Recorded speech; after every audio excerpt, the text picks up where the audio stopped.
Hi everyone, it's Erin from the Provincial Farmhouse. Welcome to my channel.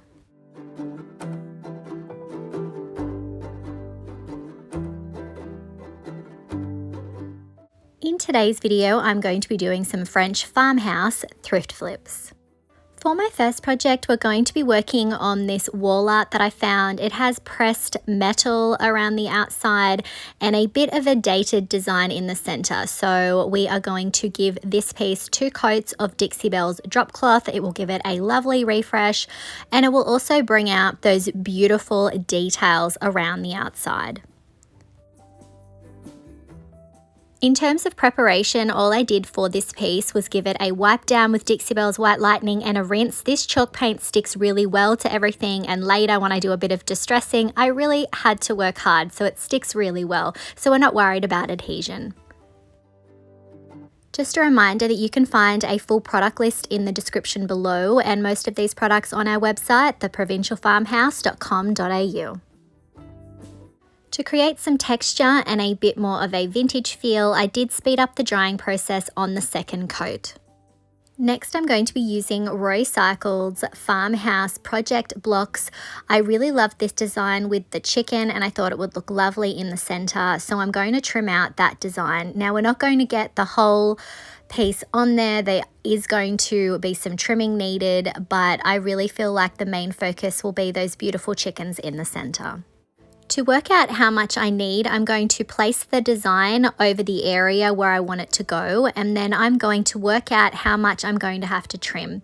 I'm also going to be using my fingernails to crease a line so that I have a guide to cut. I'm going to overlap it with some of the border design that's in the center, and it's not going to be perfectly aligned. The chickens and the wreath are not perfectly aligned with the grain sack stripes, so I just have to find a happy medium here. To further trim my design, I have some water on a small artist brush, and then I'm going to tear. So wherever I put that water, I will be able to tear the paper. This will give it a softer line, and I'm going to make sure that if I have any of the design overlapping, I'm going to just sort of cut around that. I don't mind if it overlaps a little bit more. We're just going to go with it, and if it's imperfect, that doesn't matter. Next, I need to attach my paper, so I'm working with Dixie Belle's flat clear coat today. I'm going to lay down an anchor strip of product. I like to work in sections when I'm doing decoupage. I'm going to position it where I want the paper to go, and then I'm also going to lightly mist my paper. This will help the paper to expand and it will minimize wrinkles. I'm using a piece of cling wrap here as well to smooth down my paper. It reduces friction and it also minimizes the risk of the paper actually tearing. Sometimes our fingers, if we try and use our fingers to smooth things down, sometimes we can rip them a little bit easier. So I'm going to repeat the same process until I have the entire piece decoupaged down.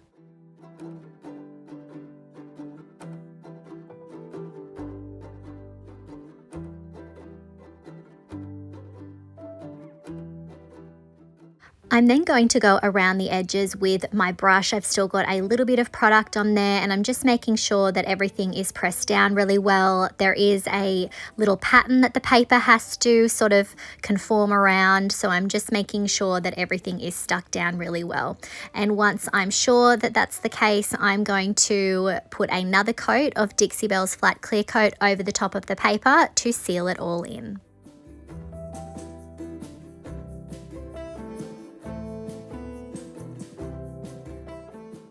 To bring out all of those beautiful details around the edges, I'm going to be doing some sanding and some wet distressing. This chalk paint is stuck on there really well, so I found that I needed to dampen my paint with a wet wipe before I went in with some 220 grit.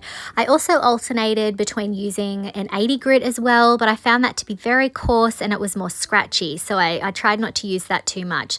So I'm going to just work my way around the piece and distress back so that we can see those lovely details. If the distressed look isn't for you, you could bring out the details with a wax or a glaze instead.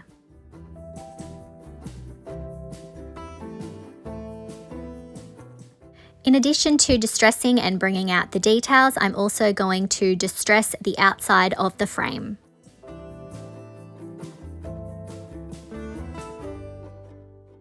Next, I'm going to be using some more of Dixie Belle's flat clear coat to seal the frame around the outside.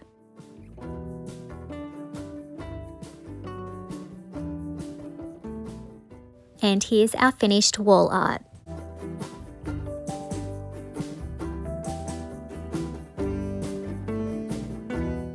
I love how this turned out. That beautiful decoupage paper goes perfectly with the design around the outside of our piece there. Let me know what you think of this project in the comments.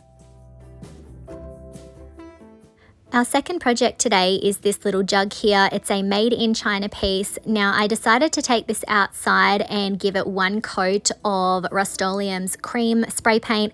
That design is definitely going to be one that would continue to bleed through anything that I painted on. I've tried these before. I find if I put down a coat of spray paint first and let it dry for 24 hours, that I don't have the design bleeding through. The next day, I came in with Dixie Belle's Drop Cloth Chalk Mineral Paint. I'm going to dab and stipple that paint all over the top of our jug. I did get a couple of drips from the spray paint, and so this texture is going to help minimize the look of those. I'm going to be applying 2 coats of this, and I just love how it looks when you do a stippling motion.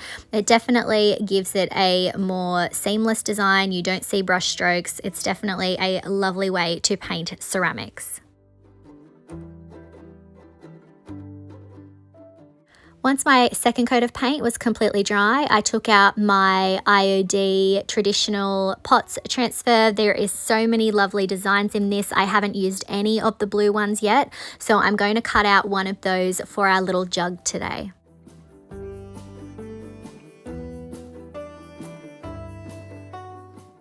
To apply the transfer, I'm going to peel the backing off, and then I'm going to position it on the jug where I want it to go, and then very carefully start to smooth it down.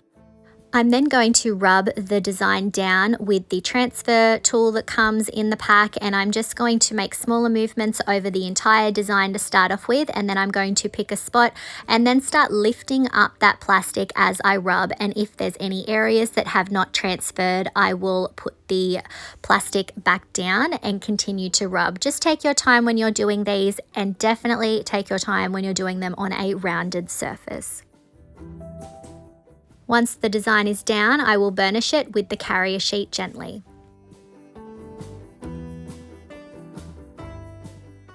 To seal the jug, I'm using Dixie Belle's Gloss Clear Coat. I generally like to use a gloss clear coat or a satin when I'm doing ceramics.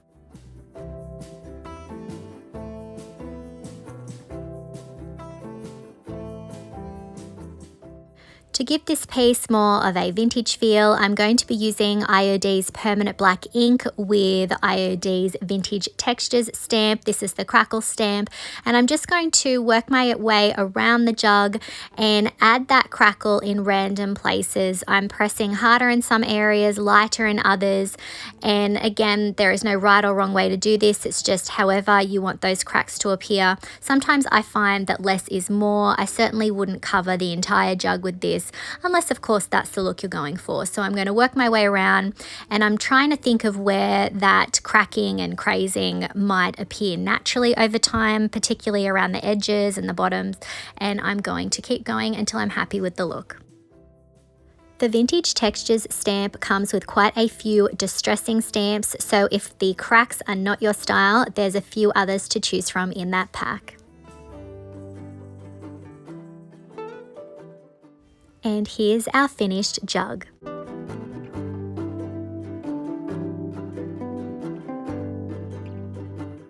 This was a quick and easy flip, and I feel like it turned out really sweet. Let me know what you think of this in the comments.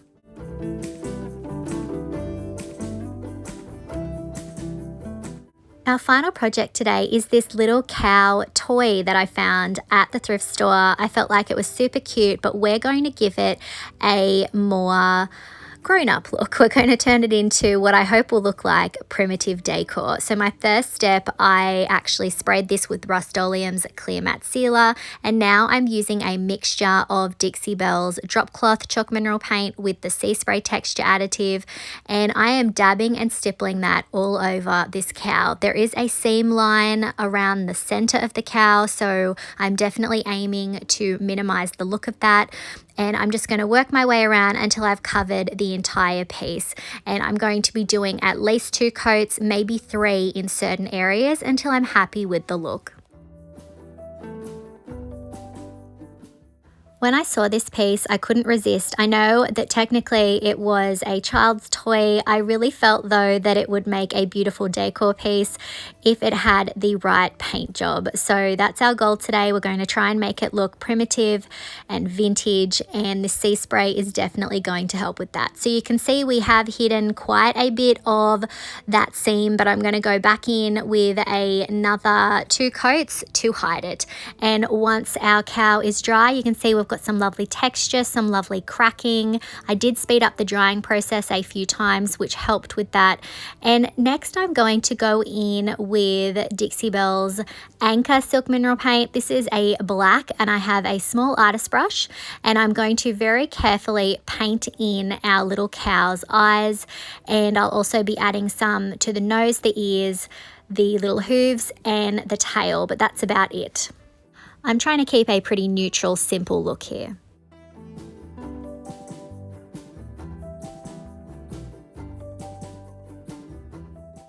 As I'm carefully adding the details here, I don't have to have it perfect. We are going to be going in and doing some wet distressing to give this more of a vintage aged feel, but I am still trying to do the best I can. If you are not confident with a paintbrush, I think another alternative could be perhaps a paint pen. I think that could also work.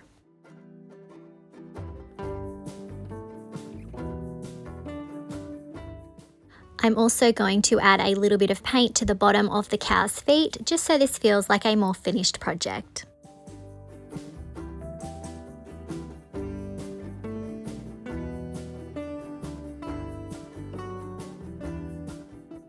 So as I said, I am keeping things pretty simple here, but if you're going to try this project, you could definitely go in and add more colors to your cow, maybe add some patterns on the fur, maybe make it a black and white dairy sort of style cow. It really will be up to you and what style you're going for.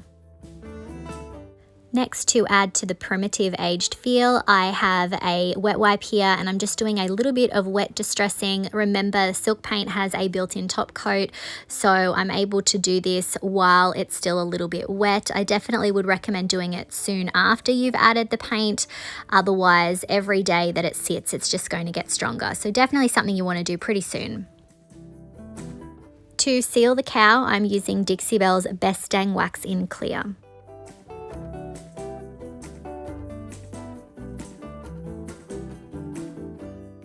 Once I have the coverage I want, I'm using a microfiber cloth to buff off the excess. I'm then going to be coming in with Dixie Belle's brown Best Dang Wax. That clear wax is a great base. I'm going to be able to wipe back as much or as little as I want.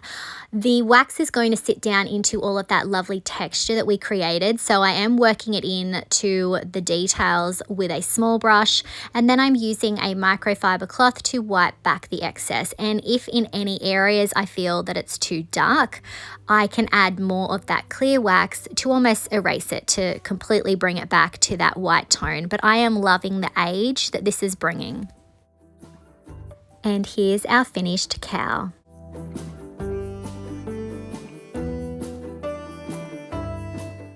I love how this turned out. I definitely think it looks like a more primitive decor piece as opposed to a child's toy now. Let me know what you think of this in the comments.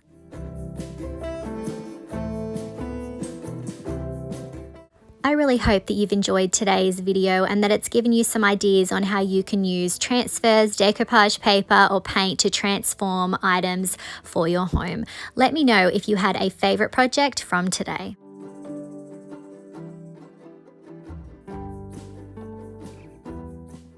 If you enjoyed today's video, I would really appreciate it if you would hit that like button, comment, and share it out to a friend that you think might enjoy it.